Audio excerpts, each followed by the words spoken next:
Hi friends, welcome to my channel. అది వచ్చి మన వర్క్షాప్. అది వాళ్ళంతా మన పని వర్కర్స్.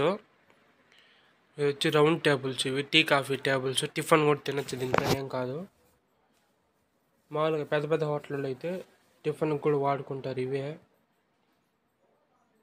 టిఫిన్కి టీ కాఫీకి కూడా వాడుకుంటారు ఇవే.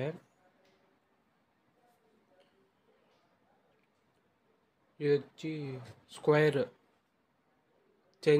చైనీస్కి వాడుకోవచ్చు, నార్మల్ రైస్కి వాడుకోవచ్చు ఆ స్టవ్. ఈ మోల్ స్టార్టింగ్లో ఉండేది వచ్చి డైనింగ్ టేబుల్. అది 50 మందికి ఒకేసారి, 100 మందికి ఒకేసారి కూడా దింపుకోవచ్చు ఆ రెండు స్టవ్వుల్లో. ఫుల్ హెవీగా ఉంటుంది. జిందాల్ కంపెనీ మనం వాడేది 18 గేజ్.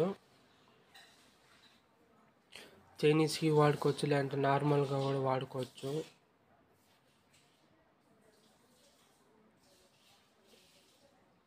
ఇది వచ్చి చైనీస్ స్టవ్.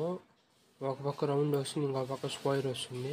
దానికి మళ్ళీ రింగులు కూడా వస్తాయి. ఇప్పుడు చూపించిన స్టవ్లకి దీనికి రౌండ్ వద్దు, స్క్వేరే కావాలన్నా కూడా స్క్వేర్ కూడా చేయిస్తాము. రౌండ్ ఉన్నా పర్వాలేదంటే కూడా రౌండ్ కూడా వస్తుంది. మామూలుగా అయితే రౌండ్ వస్తుంది. ఇది చైనీస్ స్టవ్. అది ఇది వచ్చి దోశ పిండి పెట్టుకునే స్టాండ్. అది కలుపుకొని పెట్టుకునే దానికి. అది దాంట్లో హాట్ కేసు బౌల్స్ వస్తాయి.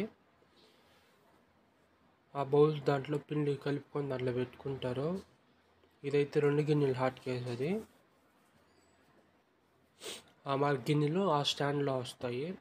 అది వచ్చి 4 గిన్నెలు హాట్ కేసు, అవి 2.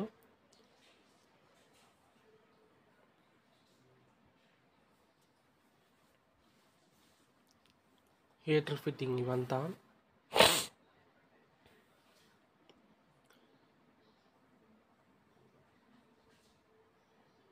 అది వచ్చి ఉండి మా వర్కర్ ఫినిషింగ్ చేస్తున్నది వచ్చి ఉండి. అది వెనకాల ఉండే సోలం వచ్చి రేపు ఎల్లుండో పెడతా. నా వీడియో కానీ నచ్చినట్లయితే like, share and subscribe to my channel.